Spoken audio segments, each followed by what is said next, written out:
안녕하십니까. 신의 한수 홍철기입니다. 박원순의 성추행이 집무실 안쪽에 있는 침실에서 이루어졌다는 내용이 피해자 측 기자회견에서 나왔습니다. 침실로 불러서 안아달라고 했다는 건데요. 박원순의 침실, 실체가 있는지 갑론을박이 있어 왔습니다.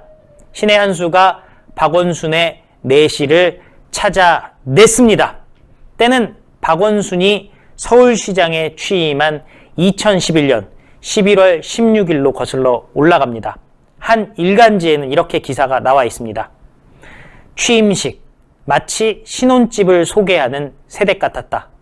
세계 최초라는 온라인 취임식을 기획한 박원순 서울시장의 얘기다. 취임 21일 만인 16일에 열린 취임식에서 그는 내내 설레고 흥분된 표정을 감추지 않았다. 특히 취임식에 앞서서 야심차게 준비한 시장의 집무실을 꼼꼼하게 소개하면서 시민이 자신에게 건넨 포스트잇 소원벽과 대안학교 학생이 그린 서울시 그림, 심지어 시장실에 마련된 화장실과 침실까지 시원하게 공개해서 눈길을 끌었다. 이날 취임식은 오전 11시 시민이 시장에게 건네는 희망사항이 담긴 영상으로 시작했는데 서울시장 선거운동 때 모습과 시민의 소망이 담긴 영상이 끝나자 집무실 복도 앞에 서 있는 박원순이 화면에 나타났다. 그는 제가 서울 시민을 얼마나 사랑하는지 아시나요? 라면서 손으로 머리 위에 원을 그린 후 이만큼 사랑합니다 라고 인사를 건넸다. 이어 서울시장실이 시민에게 한 번도 공개된 적 없으니 시장실을 안내하겠다라면서 시장실로 발걸음을 옮겼다. 박원순은 5명의 비서와 비서실장을 소개하면서 박원순 시장 비서하기 힘들 것이다. 얼굴을 보면 잠 못 잔 게 보이지 않느냐. 앞으로 일찍 집에 들어가겠다라고 농담을 건네기도 했다고 합니다. 가장 먼저 소개한 것은 포스트잇으로 꾸며진 벽. 시장이 되면 이런 일을 해달라고 포스트잇으로 붙여서 나한테 준 것이라며 벽을 가리킨 뒤 시장이 되면 늘 곁에 두고 보겠다는 약속 지키겠다라고 웃어 보였다. 박 시장의 시장실 소개는 여기에서 끝이지 않았다. 자신의 책장, 책상 서랍, 지하철 벤치마킹 보고서 등을 연이어 소개하면서도 보여드릴 게 너무 많다며 설레는 눈치였다. 결국 박 시장의 시장실 소개는 은밀한 곳까지 이어졌다. 그는 여기는 내밀한 공간이지만 시민에게 구경시켜주겠다. 들어와 보라 말한 뒤 시장실에 마련된 화장실과 샤워실을 공개했다고 하는데요. 바로 화장실 옆에 마련된 휴식 공간을 소개할 때는 과거 희망제작소에서 일할 때는 침낭을 깔고 잤지만 잘 마련된 침실을 보면 밤새워 일하고 싶은 유혹을 느낀다면서 그러면 공무원들이 집에 못 가니 자제하고 있다. 몰래 땅굴 파서 들어오는 방법은 없나 생각도 했다라고 웃으며 말했다라고 했습니다. 지금 여러분들이 보시는 이 사진이 바로 침실 사진입니다. 바로 옆에는 샤워실이 있다고 합니다. 그리고 이 침실에는요, 여러분들 사진을 보시면 아시겠지만은 침대가 있고 그 옆에는 리클라이너 의자가 있습니다. 발까지 쭉 뻗을 수 있는 리클라이너 의자인데요. 결국에는 두 사람이 잘 수 있는 그런 세팅이 돼 있는 게 아닌가 싶고요. 앞에 보면은 휴지가 정성스럽게 마련이 되어 있습니다. 이 휴지통은요, 그냥 단순한 휴지통이 아니라 그 천으로, 그러니까 무슨 휴지통 볼을 만들어 가지고 아주 귀한 휴지인 것처럼 잘 감싸고 있고요. 그 앞에는 각종 잡기들이 이렇게 있습니다. 우산도 좀 있고요. 필기도구도 있고. 아무래도 박원순이 이곳에서 주로 시간을 보내는 게 아닌가 하는 의혹이 들게끔 합니다. 특히 뒤쪽에 보면요, 조명까지 있어요. 사실 공무원들 요즘 보면은 일찍 퇴근해야 되는 게 공무원들 아니겠습니까? 과도한 업무 별로 중요한 게 아니지 않겠습니까? 그런데 지금 보면은 과도한 업무를 마치 박원순이 시키려고 하는 게 아닌가 하는 그런 생각도 드는데요. 어찌되었건 박원순은 이 침실을 공개했습니다. 한 번 공개했습니다. 그 후는 공개한 적이 없습니다. 2011년 11월 16일 온라인 취임식을 하면서 공개를 했습니다. 여러분들, 이게 바로 박원순이 얘기하는 은밀한 곳입니다.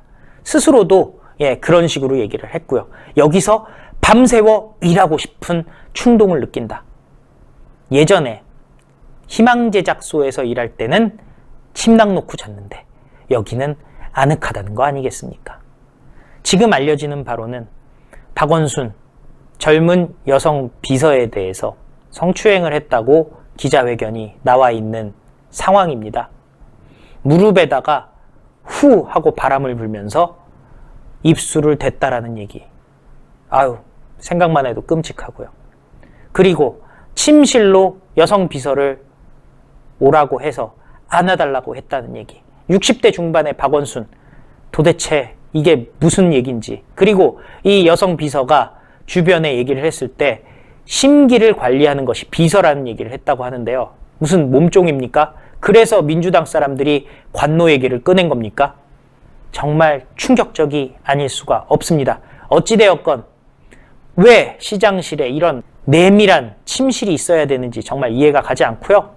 피해자에 대한 2차 가해 있어서는 안 됩니다. 그리고 박원순이 죽었다고 해서 공소권이 없으니 수사를 안 하겠다는 경찰, 이것도 말이 되질 않습니다. 진실은 밝혀야 됩니다. 과연 박원순의 죽음과 이번 성추행 관련 고소는 어떤 관련이 있을까요? 이런 진실들 신의 한 수 끝까지 성실하게 보도하도록 하겠습니다. 그러기 위해서 여러분들 구독 버튼, 추천 버튼 잊지 말아 주시기 바라겠습니다. 감사합니다. 많은 시청자분들께서 녹용의 오리지널 맛을 느껴보고 싶다고 하시는 그런 의견들이 무척이나 많으셨습니다. 그래서 준비했습니다. 신의 한 수 프로모션 재구매율 1위를 자랑하고 있는 구전녹용 순이 다시 돌아오게 되었는데요. 사실 이 구전녹용 순 같은 경우는 녹용의 입문자들께서 녹용의 참맛을 느끼기에 참으로 좋게 제조가 된 제품이라고 합니다. 이 구전녹용 제품에 들어가 있는 모든 재료들은 국내산 재료들을 엄선하여 사용을 하고 있으며 가장 중요하다고 말할 수 있는 이 녹용 같은 경우는 으뜸 원자가 들어갈 정도로 최고급의 품질을 자랑하는 러시아 알타이 공화국 아바이스크산 농장의 녹용을 사용을 하고 있습니다. 특히 저희가 러시아산 원용 이것을 크게 강조하는 이유가 있는데요. 국내 시중에 유통되고 있는 녹용 중에서 러시아산 녹용이 최고가를 자랑하기 때문입니다. 국내에 유통되는 대다수 녹용들은 뉴질랜드산 아니면 러시아산 녹용이라고 하는데요. 이 러시아산 녹용의 가격이 동일 중량의 뉴질랜드산 녹용보다 무려 2배가 넘을 정도로 비싸다라고 합니다. 그만큼 뛰어난 품질을 자랑을 하는 것이 바로 이 러시아산 녹용인데요. 그 러시아산 녹용으로 만든 구전녹용 순제품을 저희 신의 한 수 단독 특가 정상가 25만원 상당의 제품을 무려 7만원이 할인이 된 18만원에 소개를 해드리고 있습니다. 게다가 혜택은 여기서 끝나는 것이 아닙니다. 신의 한 수 단독으로 추가 10포 구성을 해서 보내드리고 있는데요. 정상가 25만원에서 무려 7만원이 할인된 18만원에 구전녹용 한 박스 30포가 아니라 10포가 추가로 가기 때문에 총 40포를 드실 수 있는 양입니다. 사실 이 여름이 되면 우리 인체가 날이 무척이나 뜨겁기 때문에 지난 겨울에 쌓아왔던 양기가 빠져나간다라고 합니다. 그런데 예로부터 양기를 보충하는 데 있어서는 이 녹용만한 게 없다는 것 아니겠습니까? 구전녹용 순 40포를 드시고 난 이후 여러분의 건강이 어떻게 좋아지게 될지 저는 참으로 기대가 되는데요. 02-389-7777로 전화하시는 것을 잊지 말아주시기 바랍니다. 02-389-7777로 전화하셔서 구전녹용 순 제품을 반드시 주문해 주시기 바랍니다.